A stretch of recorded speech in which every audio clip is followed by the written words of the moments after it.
Okay, we're learning a mimer from a sefer called Pizgami Oraisa. Pizgami Oraisa is the sefer that my Rebbe writes every year, or every couple of years. He comes out with a new krach. Okay, we're going to be learning it together. It's a first cousin of this mimer. Part one is going to be quite similar, of course, from a different angle. But part two is going to take us in a very, very important direction for our constant God connection goal. Okay? Here we go. There's a verse. I'm going to go fast through the verse. It's in Shmos. It shall be, if you will listen to the voice of Hashem your God and do what is straight in his eyes, and listen to his mitzvahs, and do all of his statutes, all of the diseases that I put upon Egypt, I will not put upon you. Simple verse. The intention of the verse hints to us that it's upon us to fulfill our portion. If you will listen and do what is straight in his eyes, if you do what's your portion of the whole thing, when we fulfill our small part in divine service, through this we will merit the divine assistance. And all of the diseases that I will not put upon you. Okay? Now this is all the verse, it's the Hakdam, it's the intro. Okay? It's not the main point, but now the main point going to sound a little familiar to you. Okay, because you guys are old timers. But in reality, everything that we merit in the matter of divine service is totally from him. May his name be blessed. Everything is from Hashem. Now, there's this thing called the Igeris Ramban, which most of you are probably familiar with. The letter that the Ramban wrote to, I believe, his son. It's in most Sidurim today. And the Ramban wrote, in reality, man has nothing in which to take pride. Is there anything you take pride for? Well, there's nothing to take pride. There's no quality possible to say that truly belongs to him. Why should the heart of a man be proud? This is all the Ramban. Why should the heart of a man be proud? If in wealth, Hashem impoverishes and makes wealthy. Why are you proud that you're wealthy? You're proud that you're wealthy? Hashem's the one who makes it happen. Like, why are you so proud? Okay? If it's honor only belongs to Hashem, as it says in the verse, wealth and honor are from you. How can one pride himself with the honor of his master? That's a little bit of esoteric. But honor is only from Hashem. If you're wealthy, what are you taking pleasure? If you're honor, what are you taking pride for? And if he takes pride in wisdom, another verse from the Ramban, he removes speech from his faithful ones and takes away the understanding from the elders. Hashem's the one who gives wisdom. It is found that everything is equal before Hashem, because in his anger he makes lowly the arrogant, and when he desires he elevates the lowly. Therefore lower yourself and Hashem will elevate you. So there's never a time to feel prideful. Prideful is defined as, it's me, I did it, it's mine. You can take pleasure that Hashem gave it to you, but it's never appropriate to be proud, right? I did this, this is mine. Since all outcome is from Hashem, there's nothing you could be proud of. You could feel grateful that Hashem gave it to you. You could take pleasure that Hashem gave it to you. You can never be proud, like this is me, I did it. Okay? That's the end of the Igeris Ramban. Okay, very famous. You probably read this before. Now, my Rebbe here is now gonna take this thing for a long tiul, a long ride. Now he's gonna show that everything is from Hashem, even things that we think are ours. He's gonna show that's also from Hashem. Okay. Not only this, but also the fear of God is also from him. You see, there's a famous Gemara that says everything is in the hands of heaven except for fear of heaven. Now, if I would tell you everything is in the hands of heaven except for fear of heavens, wouldn't you think that fear of God is in your hands, right? Well, my Rebbe is going to say no, and he's going to bring a proof, two proofs actually. Even fear of God you can't take pride of, right? Which seemingly is in our hands. Let's read. Not only this, but also the fear of God is also from him. And this we understand from the Marsha. The Marsha is a commentator on the Gemara, who explains that even though the Gemara says everything is in the hands of heaven except for fear of heaven, nevertheless, it's acceptable to request of Hashem, return us a complete tshuva from before you. Why are we asking Hashem to return us a complete tshuva? Because we do the tshuva. The answer is not really. You try to do the tshuva, and Hashem grants the tshuva. Not even tshuva is in our hands. The only thing that's in our hands is the trying to do tshuva. So you see, really nothing's in our hands. Fear of God is not in our hands. Tshuva is not in our hands. Fear of God is in our hands. And now he's going to bring the Chasam Sofer for a proof. And this is what the Chasam Sofer says in his commentary on the Torah, that even though it says everything is in the hands of heaven except for fear of heavens, nevertheless, fear of God in reality depends on Hashem. Wait a second. That contradicts the Gemara. So let's explain. And when it says everything in the hands of heaven except for fear of heaven, it means it's up for man to choose the right direction to go in. Whether it's in the way of fear of heaven or, God forbid, the opposite. You understand? So when it says everything's in the hands of heaven except for fear of heaven, what's it really mean? We choose whether it's the right. We take an action towards fear of heaven, but the character trait of Yirat Shamayim comes from Hashem. Wow, this is wild. So we don't do anything. We can take pride in nothing, even fear of God, even tshuva. Nothing's left. So what is left, for goodness sake? What is left? Now the answer. One more line. Nevertheless, in order to merit truly to fear of heaven, after having chosen the way of fear, for this he needs divine assistance, and this is the Chasam Sofer. Okay? Now this is the point here, ready? This is the whole point. Therefore, that which remains to us is only the very small part of the initial act of choosing. The only thing we do is the initial act of choosing. We choose, we try. Okay? That's the only thing we do. Like I said last week, we are the trier. We are the chooser. We are the doer. Okay? Okay, so all we do is try. Now this might be a little bit depressing. So the Rebbe puts a little bit of a sweetener into it. Listen, a lot of the times when you try, Hashem puts you in the right direction. He's going to bring a little sweetener there. Then he's going to circle back. He says, nevertheless, if our intention is sincere, and we request with tears and supplication from Hashem that it is our will to go on the good and desirable path, then certainly the rabbinic statement will be fulfilled in the way that a man wants to go, and that way he will lead him. So the Rebbe is saying, listen, most of the time when you try and you're sincere and you do the right thing, Hashem grants it to you a lot of times, but not every time. He's just giving a little bit of a sweetener so we don't get depressed. But now he's going to say a very, very nice idea, which is going to be crucial. This is a little bit of a tangent right now. It's going to be crucial to the second part 2 of today's presentation.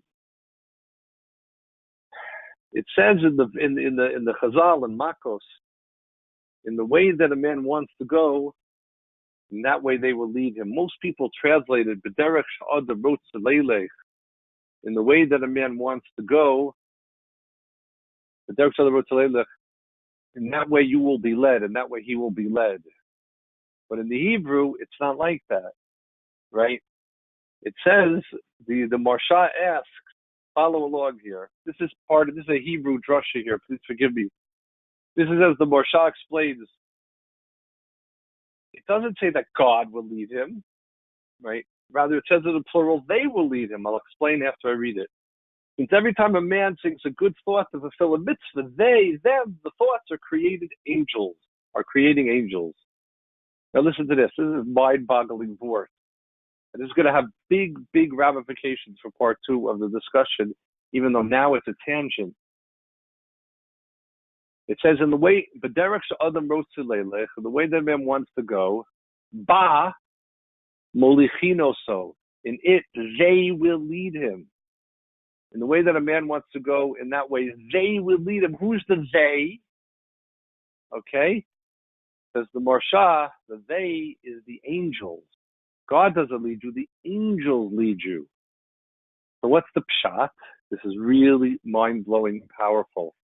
One of my favorite vorts in the world. It says, in the way that a man really wants to go, and that way they will lead him. Every time you yearn for something, listen to this. Every time you want something, every time you get something, okay? Every time you do it in that way, every time you want, you create an angel. Got that? Every time you yearn, every time you want, you create an angel. And when you create enough angels, it's like an energy force. The angels join together and they will lead you to your destination. Okay? But it's really a sweetener.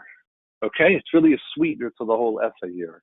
Which is true. Most of the time when you're sincere and you do tshuva, God will allow you to do tshuva. He will give you yirat shamayim.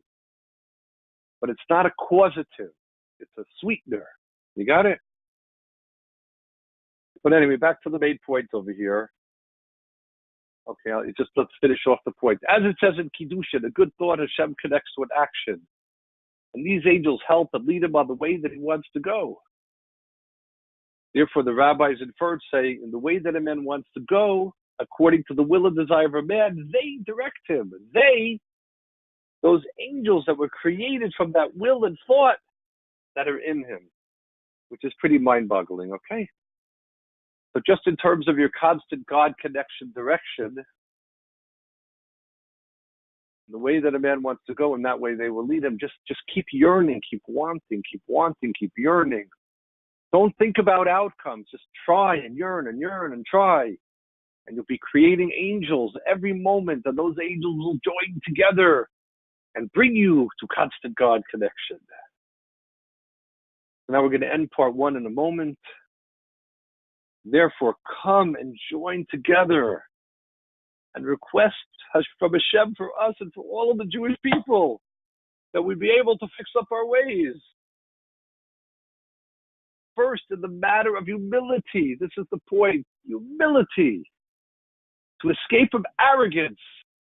As it says in the verse, I will sing to Hashem, for he is most high.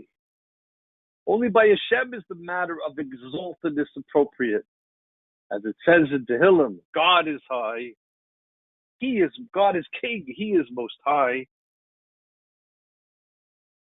But man, in what should he take pride?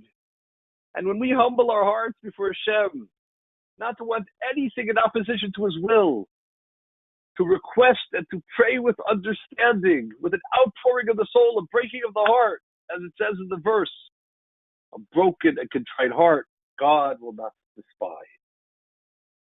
So that ends part 1 of our presentation. And this is the whole idea of just understanding that the outcome of understanding that all outcomes are from Hashem, that means we can take pride in nothing. Nothing. Everything I have is from Hashem. Once again, I can take pleasure that Hashem has given it to me. I could take pleasure that I merited to have it, but I did nothing. And therefore, it's really not mine. Okay? It's really not mine. It's really Hashem. Hashem gave it to me. Now, this is the essence of humility. And you can't have constant God connection if you don't have humility. If you don't know who we really are, the only thing we are, the only thing we do is that initial act of choosing. That's all we do. That ends part 1 of our presentation. I'm going to take a caller for. Okay, there's some callers on the line over here. We're moving on. Part 2. We've only just begun. Okay? Okay, now, what comes out of this? This is the punchline, and this is why we're here, guys. We're here not to learn some fabulous Torah, which this is. We're here for constant God connection, remember? Okay? That was my promise to you all. Okay, once you know then that all I am is the chooser, okay, once I know that all I am is the chooser, now we're gonna redefine ourselves again. We're gonna see ourselves in perspective. Not only this alone, but the duty of a man in the world is continual exertion without ceasing. Once I know that outcomes have nothing to do with me, then what am I living for? Now this is going to directly relate to our course over here. Pay attention carefully. My duty is continual exertion without ceasing. Now listen, behold, there are times when a man thinks to himself, how can I be a righteous service of Hashem and a pious one? How many times have I already tried? So many times I tried to do the will of God, and notwithstanding, I didn't succeed. How many times, Hashem, have I tried? I've tried so many times, and I haven't succeeded, Hashem. What's going on? Now listen to this. This is, whew. And to this one must know. To know that sometimes this is what Hashem wants. This alone. That a man tries again and again. And he will exert himself in his attempt, and he will not succeed. And he will try again and again. This is the divine service that is requested of us. And this exertion alone, we fulfill the mission that is his alone in the world. This is what our life is all about, not the outcomes. Outcomes has nothing to do with us. I just want to drive this home before we're going to learn it up in a drush in a second, okay? The only reason we're created is to try. Outcomes is none of your business. None of your business. So whether you succeed, right, or whether you don't succeed, right, your goal is to try continual exertion without ceasing. This is your mission in life, not have outcomes. That is the definition of success. The definition of success is continual exertion without ceasing. And now we're going to see it in a Mishnah in Pirkei Avos, okay? Once again, I'm sorry for those who don't know Hebrew. I'm going to do a little bit of Hebrew right now, okay? It says in Pirkei Avos, here it's written as Perek Beis Mishnah Daled 2:4, but really in certain books it comes out as 2:5. It says, Al Tomar, do not say, Likishe Efne Eshne, when I will be free, I shall learn. Shemalo Tepaneh, maybe you'll never be free. That's the pshat in the translation, okay? Do not say, when I will be free, I will learn. Perhaps you will never be free. Now, the Kotzker Rebbe is going to make a drasha on this, okay? The Kotzker Rebbe says, you see, it's not exactly translated right in the English. I should have translated it literally. Do not say, when I will be free, I will learn. Maybe you will never be free. Now, he's going to take the word free, and he's going to make a drush on it, free from the Yetzer Hara, or more accurately, leisure, when it's going to be comfortable for me. So his drush is on the Hebrew, right? When I be free, I'm free from the Yetzer. Don't say that when I will have leisure, I will learn. Don't say when it's comfortable for me, I will learn. Maybe you'll never be comfortable. Maybe you'll never have leisure. Don't say that I will serve Hashem only if it comes easily and comfortable. Then I will be willing to exert myself more. Don't say that. But okay, now you got that. Okay, don't say when I'm going to be free from the Yetzer Hara, when I'm going to be free from opposition, when it's going to come easy for me. Then I will serve Hashem. Because the main thing that a person wants is to see results in divine service. You see, where we're holding, we want to see outcomes, to sense the divine assistance in his divine service. We want to see that God's helping us. We want to see how a prayer is performed properly when he prays at length. It means I'm successful. And the pleasure of a good prayer will come to him on its own, without any exertion and effort. We are willing to serve Hashem when it's comfortable for us, when it's easy, when we get the pleasure for free. In this way, he's prepared to pray. By the way, this is all of us. In this way, he's prepared to pray, but to pray with effort, even when it's hard, praying with effort without results, this he's not prepared to do. This is not applicable here. Similarly, in learning, a man is willing to learn Torah only when it goes easy for him, and not when the matter is dependent upon exertion against the heart, which sometimes wants him not to learn Torah. Sometimes our heart says, don't learn Torah, right?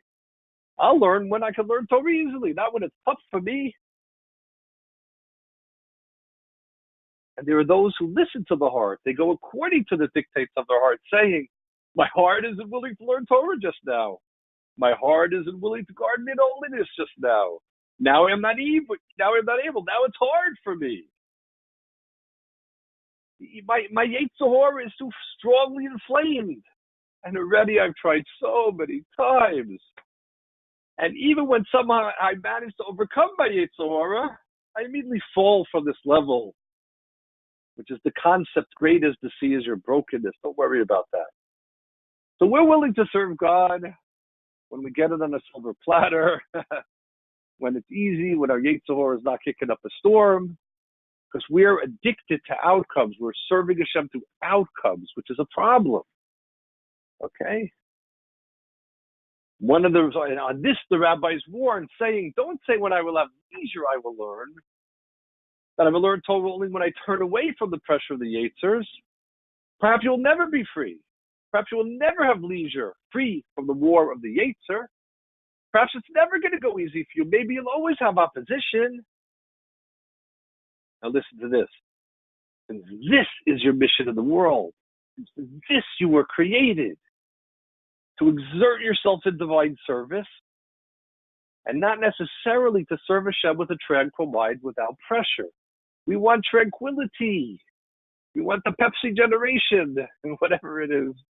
We want it easy, okay? Right? We want it easy. We want tranquility. No. My goal is to try whatever comes up for me. I got to try here. I got to try there. I got to try when it's easy. I got to try when it's hard. I got to try here. I got to try there. Outcomes are not a relevant factor to the issue. You got it? Now, listen, this is really heavy, okay? Maybe God wants from you specifically this type of service, of not being free. Continual exertion with no let-up, even though having failed hundreds or thousands of times. Maybe this is why we create. I got to sweeten this up a little bit. It's too heavy. He brings a raya from the Tanya. I'm skipping the part of the Tanya that's in parentheses, okay? This matter is incumbent upon everyone to learn not to pay any attention to failure, not to think because of them, his failures, that he is a failure. So a failure is not a relevant issue. Failure is not because of you, if you tried. Our goal is to try. If Hashem desires to give us outcomes, he will give it to us. And if he doesn't, he won't give it to us. Outcomes is not our responsibility, it's not our issue, right? Our goal is to unceasingly try. And don't identify with failures as your essential identity. You're not a failure. How could you say you're a failure? Nobody's going to say that. Because the opposite is true. Because in every way, in every situation, we are the sons of the Almighty, the children of the living God. How could you call yourself a failure? You're God's kid, for goodness sake.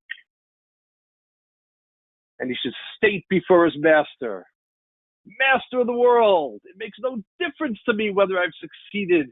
I will have success in divine service. Because the rabbis taught us in Pirkei Avos, it's not incumbent upon you to finish the work.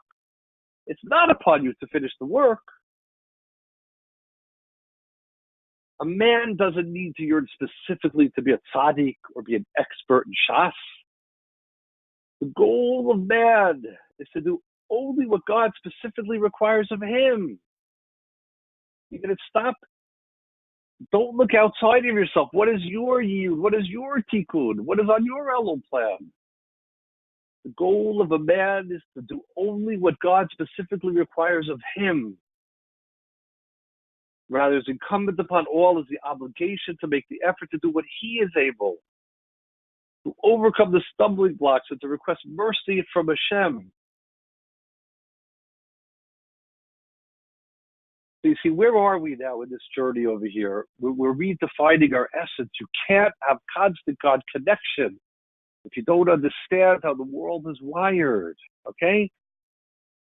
Outcomes are Hashem. Our goal is to try. So if we try to have constant God connection, if we try to be connected to Hashem, if we try to do Ratzon Hashem at the moment, we're a success. No matter what the outcome is. You get it? The outcome is not my turf. Hashem gives me a successful tefillah, Baruch Hashem. And if he doesn't, also Baruch Hashem. My goal in life is what? My goal in life is just to try. It's the initial act of choosing. That's my essential identity. Outcomes is not a relevant point.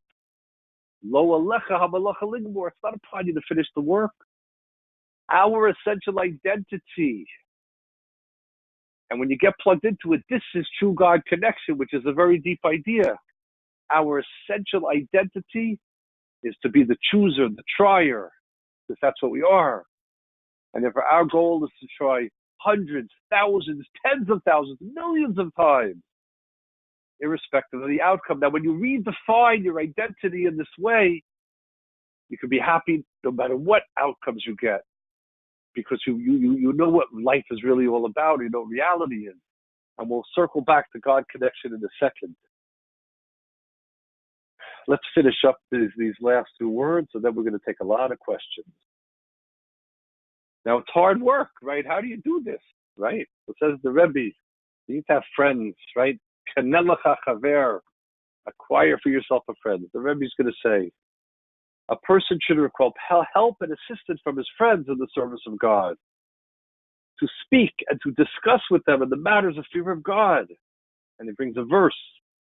Then the God-fearing people spoke with each other, and Hashem listened and he heard. Hashem wants us to talk to each other. We set you up with chavusas. I hope you guys grab the opportunity. You got to talk it out with your friends.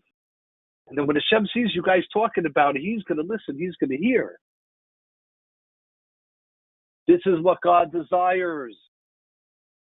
You only need to search out ways to strengthen holiness and fear of God. And even though it says it's not incumbent upon you to finish the work, nevertheless, God will finish it for me, which are verses in Tehillim. God will complete the work and finish the work for you in the best manner. Once again, that's a sweetener. Okay? 1 second.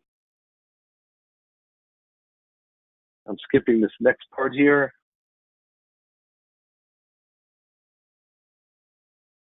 Okay. That's it.